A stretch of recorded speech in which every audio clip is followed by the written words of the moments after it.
केवळ मराठा समाजाला पुन्हा 10% आरक्षण दिलं गेलेलं आहे. माझी विनंती आहे त्यांना, तुम्ही व्होकल व्हायला पाहिजे, तुम्ही बोलायला पाहिजे. आम्हाला मराठा आरक्षण सुद्धा नको, आम्हाला EWS सुद्धा नको, आम्हाला ओपनचं सुद्धा नको, आम्हाला फक्त ओबीसीचं पाहिजे. बोला ना. एक मनुष्य ज्याला कितपत त्याचं समजतं आहे आणि ते सांगतायत आणि राज्यामध्ये जे आहे अशा प्रकारचा एक उद्रेक निर्माण होतो आहे, त्याच्यावर कधीतरी बोला.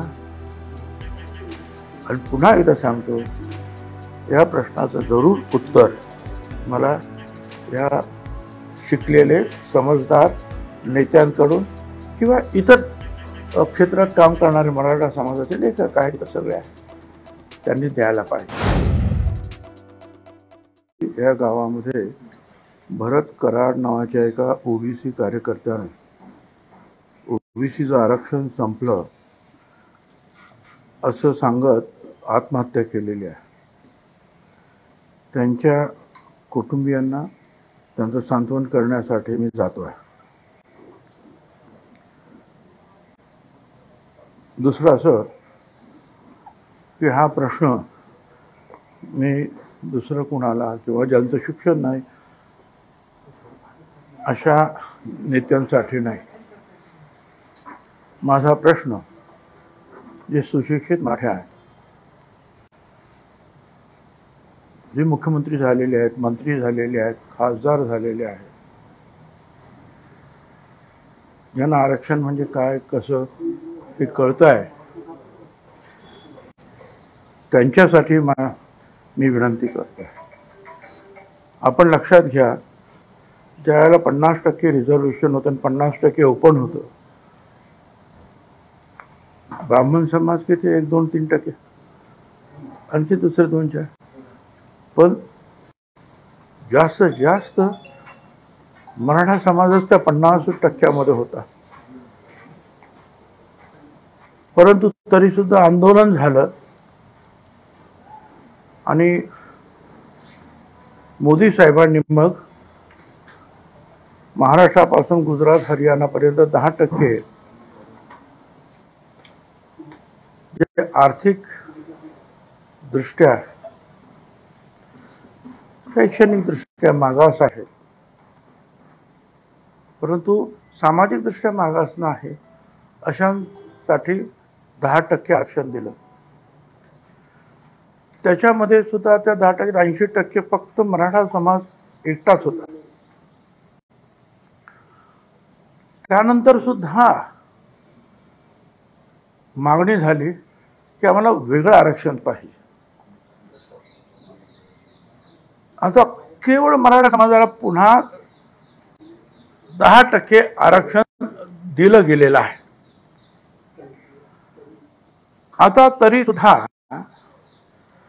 हा सगळा मराठा समाजाला ओबीसी घ्या, ओबीसी मध्ये घ्या अशा प्रकारचे आंदोलन होत आहेत, प्रेशर निर्माण केलं जात आहे. मला त्यांना सांगायचं आहे, किंबहुना विचारायचं आहे, तुम्हाला मराठा आरक्षण नको का? तुम्हाला 10% मराठा आरक्षण नको का? ते रद्द करायचं का? ते रद्द झालं तर EWS मध्ये तुम्ही 80-90% असता, तेही तुम्हाला नकोच का? आणि पुढे ओपन मध्ये सुद्धा जे आहे 50% मध्ये तुम्ही खेळत असता, ते तुम्हाला नकोच का?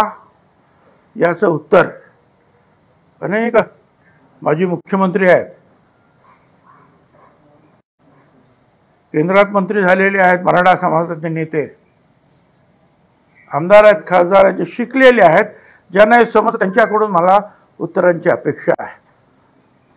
ज्यांना काही समजत नाही, अशिक्षित आहे, माहीत नाही, त्यांच्याकडून मला ह्या उत्तराची अपेक्षा नाही. माझी विनंती आहे त्यांना, तुम्ही व्होकल व्हायला पाहिजे, तुम्ही बोलायला पाहिजे. बोला, आम्हाला मराठा आरक्षण सुद्धा नको, आम्हाला EWS सुद्धा नको, आम्हाला ओपनचं सुद्धा नको, आम्हाला फक्त ओबीसीचं पाहिजे. बोला ना ते. एक मनुष्य ज्याला कितपत त्याचं समजतं आहे आणि ते सांगतायत आणि राज्यामध्ये जे आहे अशा प्रकारचा एक उद्रेक निर्माण होतो आहे, त्याच्यावर कधीतरी बोला. आणि पुन्हा एकदा सांगतो, या प्रश्नाचं जरूर उत्तर मला या शिकलेले समजदार नेत्यांकडून किंवा इतर क्षेत्रात काम करणारे मराठा समाजाचे लेखक आहेत सगळे त्यांनी द्यायला पाहिजे. की तुमचं मराठा आरक्षण नको, तुम्हाला EWS नको, तुम्हाला ओपन्स नको, तुम्हाला मराठा समाजाला फक्त ओबीसीत आरक्षण पाहिजे. आणि ते कशासाठी पाहिजे आहे त्यांना, तर गाव पातळीवर काही सरपंच होतात, कुठे जिल्हा परिषदेला एखाद दुसरं निवडून येतोय, ते पण ठरवतो कोण, तिथला मराठा समाजच ठरवतो आज सुद्धा की कोणाला पुढे न्यायचं ते. बाकी तर पुढे अनेक जिल्हा परिषदा, आमदारकी, अनेक मंत्री, अनेक संस्था ह्या तुमच्याकडेच आहे.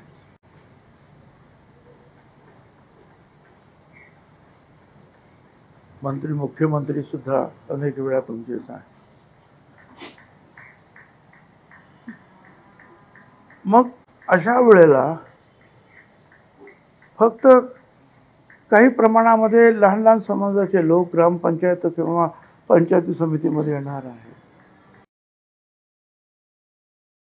त्यासाठी सवलती सोडायच्या का? तुम्हाला राजकारणामध्ये भरपूर अगोदरच मिळालेला आहे, मिळणारच आहे. मुद्दा मुलांच्या शिक्षणाचा, नोकऱ्यांचा आहे. तर या गर्दीत मिळेल जास्त की सेपरेट आरक्षण आहे 10%, 10%, 50%, त्याच्यात त्यांचं भलं आहे. बघा तुम्ही MPSCचे निकाल लागले, मेडिकलचे निकाल लागले, त्यांचे कट ऑफ पॉईंट्स पहा. ओबीसीचा कट ऑफ पॉईंट फार वरती. बस मला आज फक्त एवढंच सांगायचं आणि मी आता मला निघायचंय म्हणून. शरद पवारांनी आव्हान असणार आहे का की मराठा समाजाच्या लोकांनी समोर येऊन, मंत्र्यांनी म्हणा किंवा नेत्यांनी, लोकप्रतिनिधींनी समोर येऊन हे स्पष्ट करावं की नेमकी परिस्थिती काय आहे? नाही, नेमकं त्यांनी आता बाकी परिस्थिती सोडा, परिस्थिती काय झाली मग. तुम्हाला 10% आरक्षण मराठा समाजाला नको, तुम्हाला 10% आरक्षण EWS मध्ये नको, तुम्हाला ओपन मधलं सुद्धा नको, तुम्हाला फक्त ओबीसीच पाहिजे. आणि त्याच्यामुळे तुमच्या मुलाबाळांच्या शिक्षणाचा, नोकऱ्यांचा प्रश्न सुटणार आहे. राजकारणाचा प्रश्न तुमचा अगोदर सुटलेला आहे, तुम्हाला त्याची आवश्यकताच नाही. शरद पवारांनी जो सल्ला दिला होता की आरक्षणाचा टक्का वाढवा, केंद्रातून वाढवा, त्यानंतर तो प्रश्न वेगळा आहे. मी आज जो प्रश्न विचारलेला आहे त्याचं उत्तर काही मराठा समजदार नेत्यांनी द्यावं अशी अपेक्षा. धन्यवाद.